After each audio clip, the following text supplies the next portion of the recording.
you think?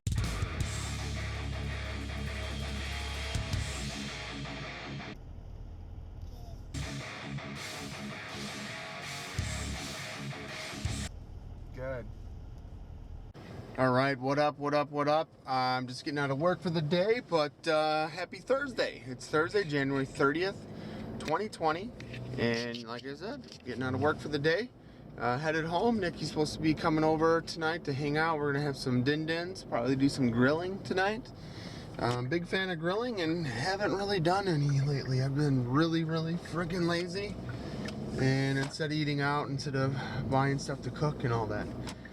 So I got some good news today.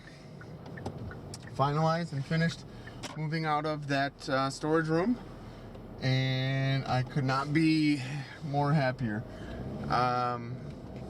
Man, this has been quite the project. So now I can kind of get back to everything else. But excited about that. I printed some stuff today, and I actually ordered more PLA. I ordered some metal silver, like shinier silver PLA. I ordered some more silk red, and I ordered another roll of black. So all three are the cheaper rolls. I think I'm probably going to be done buying MakerBot branded PLA. That was anywhere from like $30 to $40 per roll to buy the MakerBot brand. So this stuff is typically 20 bucks or lower.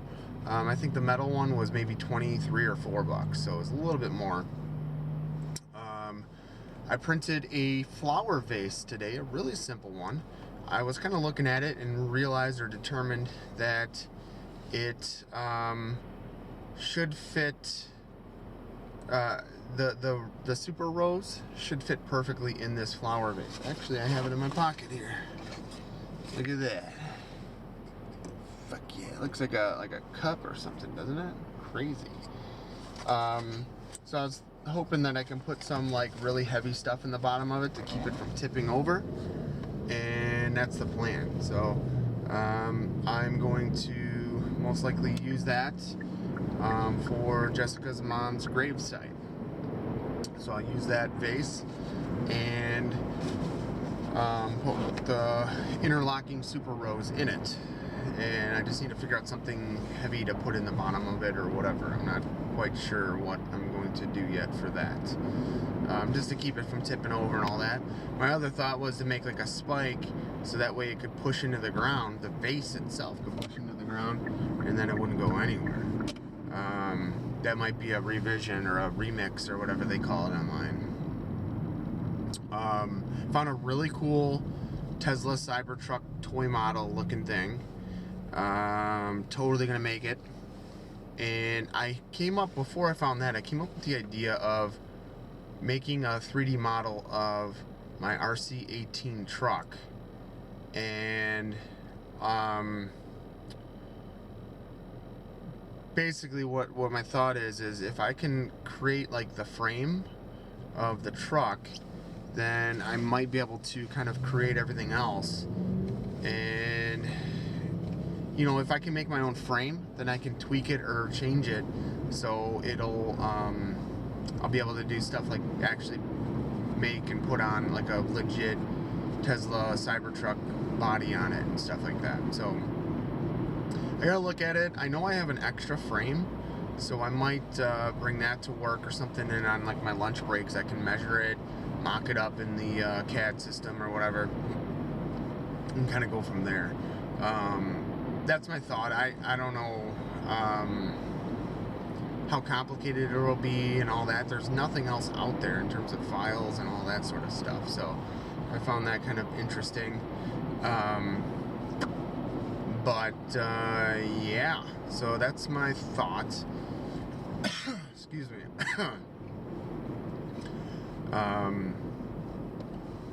So yeah, and you know, because there's a couple other things, like I have like a motor mount and it's not quite working properly and stuff like that on my legit one, and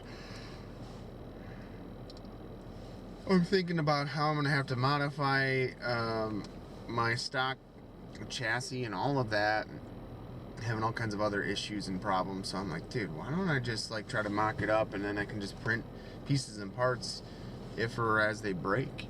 You know, why not? So that's my thought. We'll see kind of how that all goes. I don't know. It might be outside of my ability, but if not, that would be my first from scratch design. I mean, you know, why is this guy in front of me going so fucking slow? Fucking dick. Fuck you, guy. Wow. I don't even know. He was looking at me the whole time I passed him. Wow. Okay, so, I also printed it's a top that you spin, but it uses a BB as the pivot point, I guess you could call it. So my thought is if it works and it actually holds the BB well and all of that, I want to use it as a design for Beyblade. So we'll see how that goes. I also, I'm also working on printing and all of that, the Beyblade stuff for Grant. So I'm gonna make him a new Beyblade box or whatever. I'll work on that tonight and all that. So I think I just have to print a clip or something for his. The other part should have finished today. And what else? And then I'll start making the parts for Logan's. So yeah, that's it. So it is what it is. But yeah, so I'm just I'm learning as I go, you know. And I also reprinted a twist lock part. So I had printed it at like 10 or 15% infill, and when I tried to twist it on, it just snapped off. So I printed it like basically solid and a little bit smaller because it was really tight. So I'm gonna try that when I get home. I have the female half at home in green. At work today, I printed in gray, I think it was, the male lock side of it. I'm also thinking about, I have this really huge oversized Pelican case at work. It's obnoxious, but I'm thinking about using that to store PLA in. So I'm thinking if I could put some desiccant in it or whatever it's called, that silica sand stuff, I could keep that in there. Because I tried the one of the first rolls of PLA that I ever bought. It was the cool gray, and it's really, really brittle. So it's been sitting out for probably over a month, open to the air and stuff. So I didn't realize how important it is to climate control the PLA and all that. I guess supposedly it wants to absorb humidity or whatever. So we'll see. Yeah, so those 3 rolls should be coming in tomorrow, and probably what I'm going to do is start printing some more Super Roses quickly here. So I'm going to give one to Nikki, I want to mail one to Grandma, I want to give one to Jessica's mom, and I want to give one to maybe even Jessica. We'll see, I don't know. So, and then for Nikki, I'll buy her some real flowers, but this one will last forever type of thing. So I don't know. I don't know if she'll like it or not, but we'll see. And then I want to start taking pictures of some of my stuff, so I'm gonna post them as remixes. And you know, people were nice enough to share the files with the public or with me.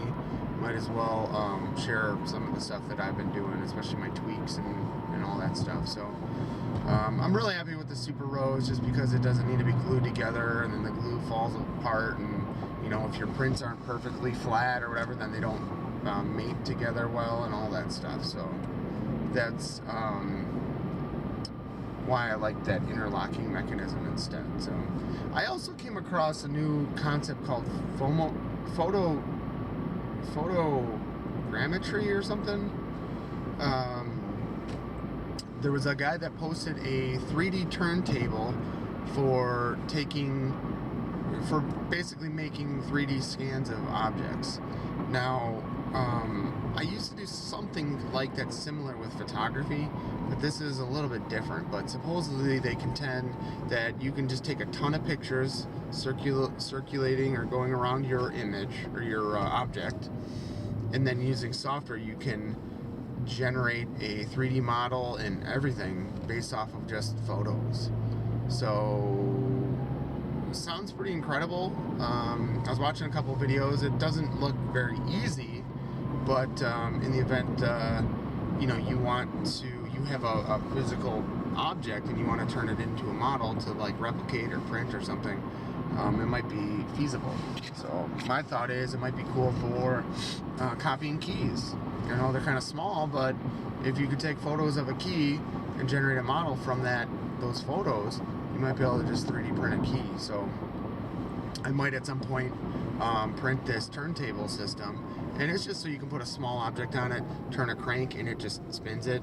It's not really that complicated, but that's my thought. So we'll see. Stay tuned.